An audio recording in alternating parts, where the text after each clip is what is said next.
Thank you, Madam Joanne and Sir Bob. Thank you very much. Our Old Testament reading today comes from Esther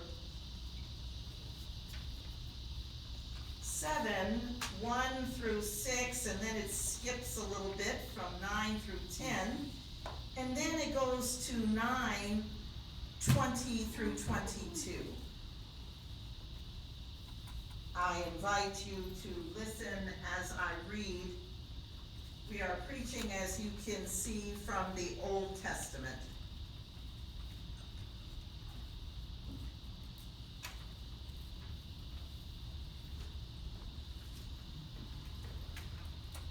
So the king and Haman went to dine with Queen Esther.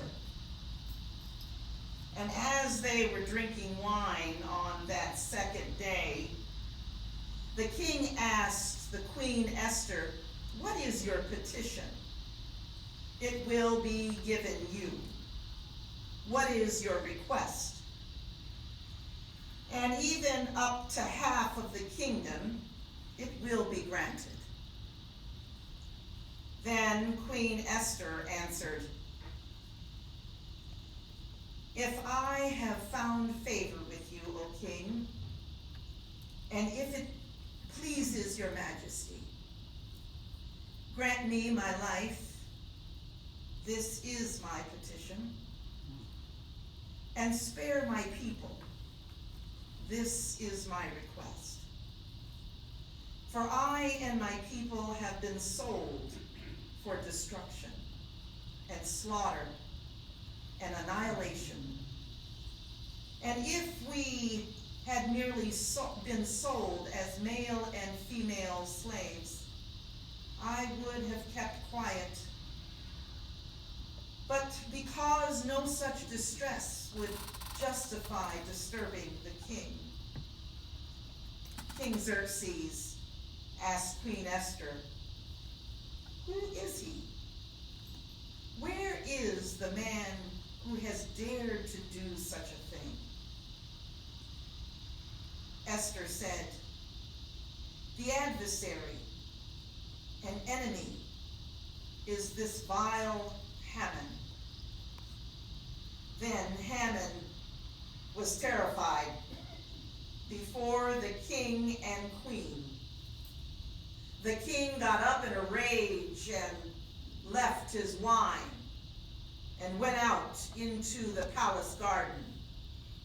But Haman, realizing that the king had already decided his fate, stayed behind to beg Queen Esther for his life. Then Harbona, one of the eunuchs attending the king, said, "A gallows 70 feet high stands by Haman's house. He had it made for Mordecai, who spoke up to help the king." And the king said, "Hang him on it." So they hanged Haman on the gallows he had prepared for Mordecai. Then the king's fury subsided. Mordecai recorded these events, and he sent letters to all the Jews throughout the province of King Xerxes near and far, to have them celebrate annually the 14th and 15th days of the month of Adar, as the time when the Jews got relief from their enemies, and as the month when their sorrows was turned into joy, and their mourning into a day of celebration. He wrote them to observe the days as days of feasting and joy, and giving presents of food to one another, and gifts to the poor. This is the word of the Lord. Thanks be to God. A little backstory.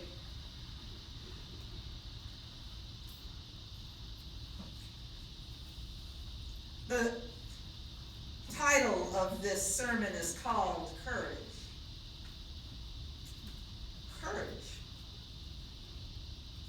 Now, I want to give you a little setting. The book of Esther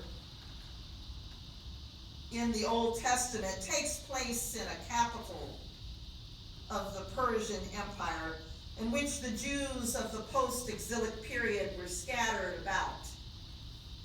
Cyrus was known for his empire building and also well known for his liberal attitude toward conquered peoples. And that was not just the Jews, but the Jews were part of those conquered peoples. Thus he allowed the Jews to return to Jerusalem after he had conquered Babylon in 539 BC. And Cyrus was a Persian monarch of Esther's time and was his successor. And you heard me talk about Haman. He was the Grand Vizier, and he was the powerful right-hand man of the king. And he had a private grudge against just one Jew, Mordecai. But he plotted the extinction of all the Jews living within the Persian Empire. And so, another little background story is, in Esther's days, you were not to approach the king without permission, and certainly not on your own volition. And there was a law that stated if you approached the king to ask the king anything, you were put to death. So, courage. The ability to do something that frightens one. The mental or moral strength to venture or persevere or withstand danger or fear or difficulty. In other words, that may describe courage that you have used in the past, or other words like mettle. What is your mettle? What is your resolution? What is your spirit? What is your tenacity? Courage, firmness of mind, and the will to face the danger or extreme difficulty.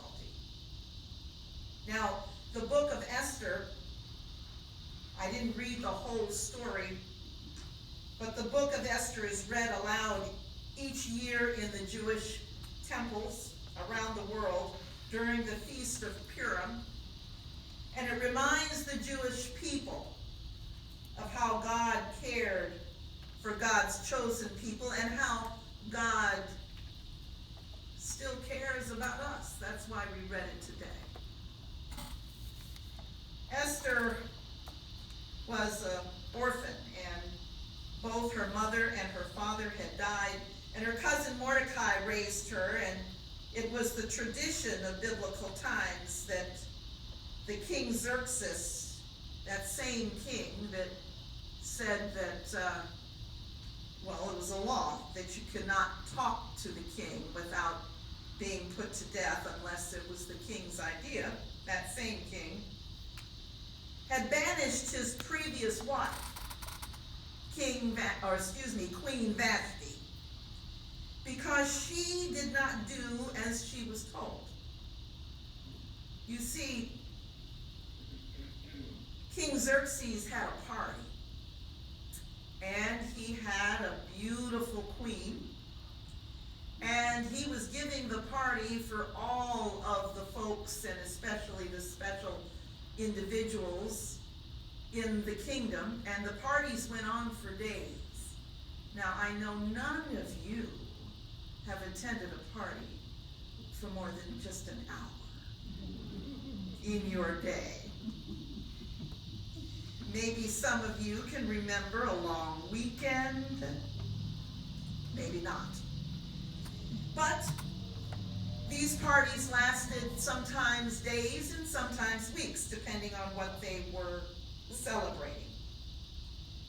But in the meantime, Queen Vashti was banished, and so, of course, King Xerxes gathered all of his men and all of those in power and said to them, "What do you suggest I do, because the queen is disobedient?"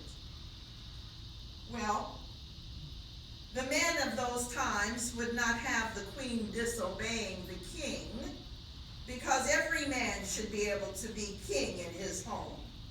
And if she disobeys the king, the women of the town may follow suit. And we can't have that now, can we? Well, here comes the search for the new queen, which was Esther.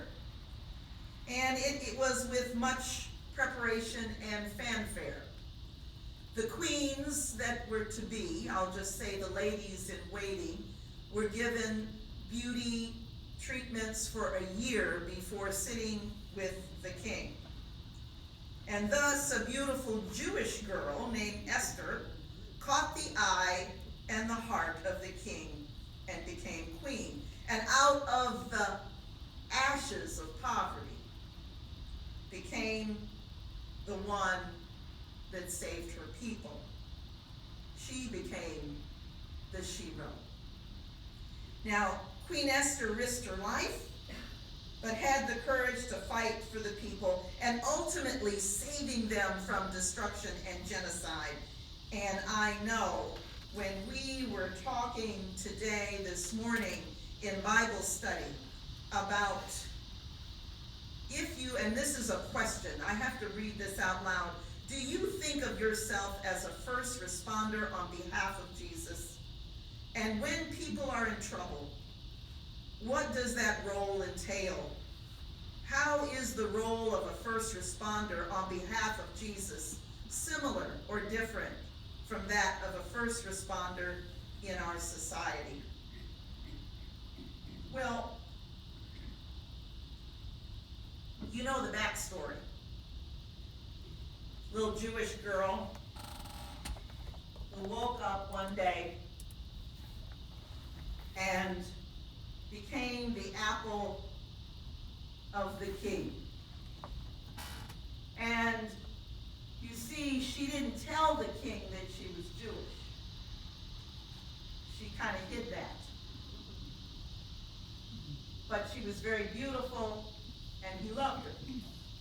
So he would give her anything. Now let's just skip to 2021. Some of us can wake up, most of us can wake up and we hide our secrets, don't we? You know, we, in those of us in counseling, have this open window and closed window. And some of us have lots of open windows, and some of us have lots of closed windows.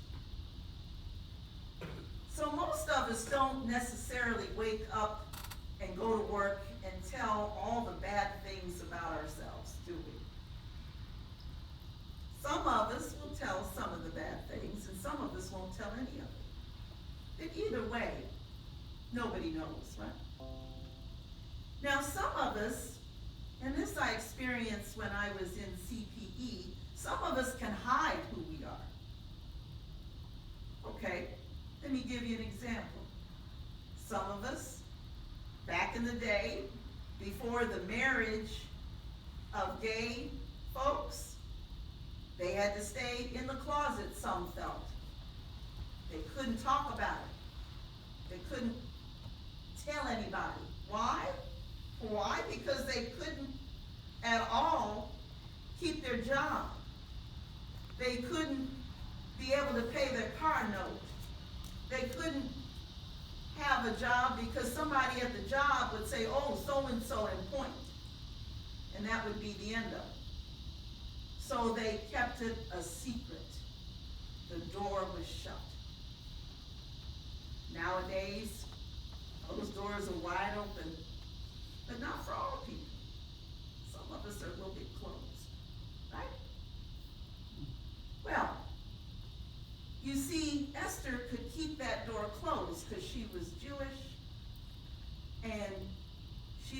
anybody to know, because if she told the king, what would it do?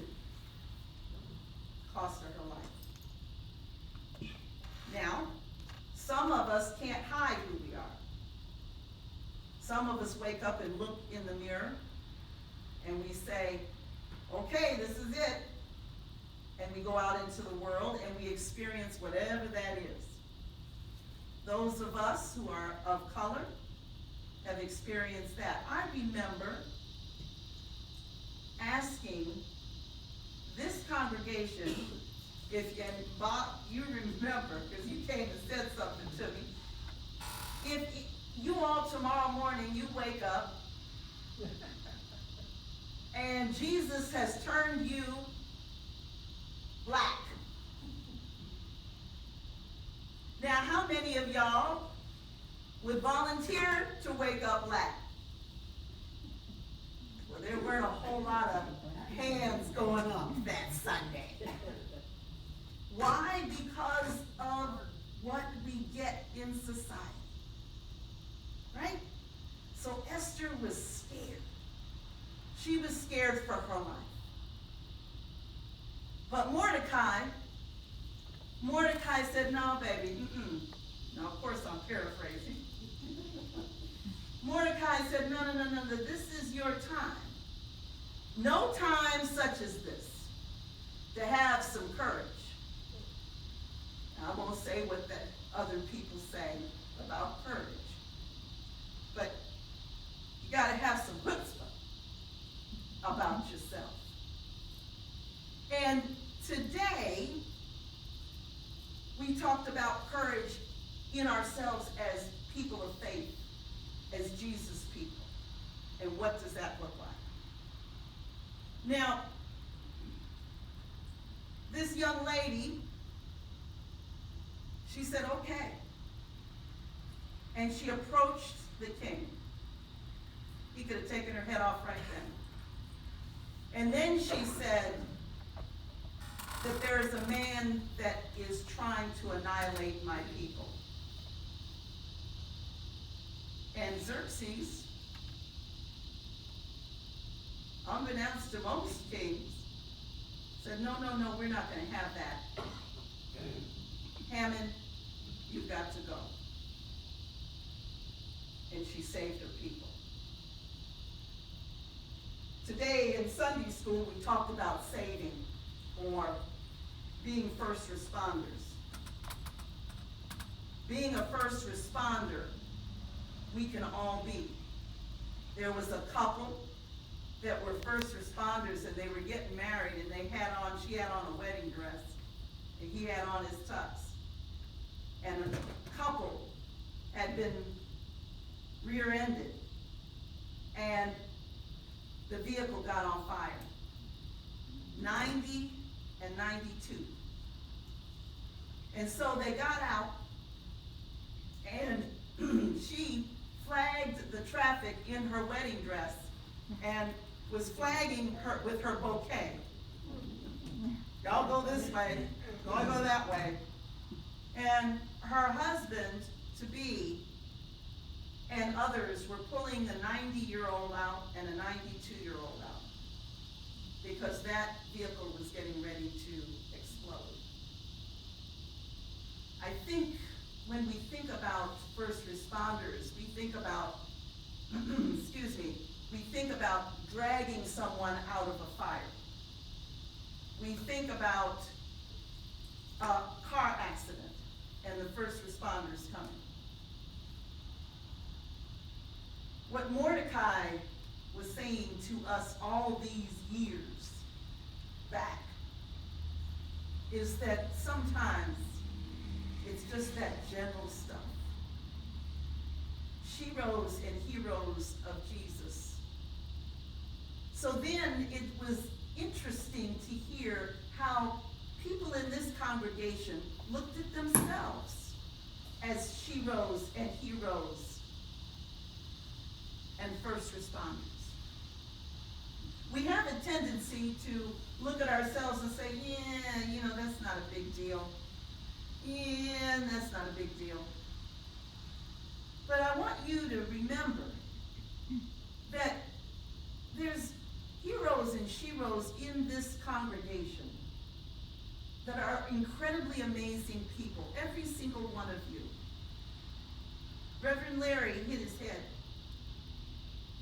And there was a shero that jumped up, went, got some ice, and said, "You put this on your head."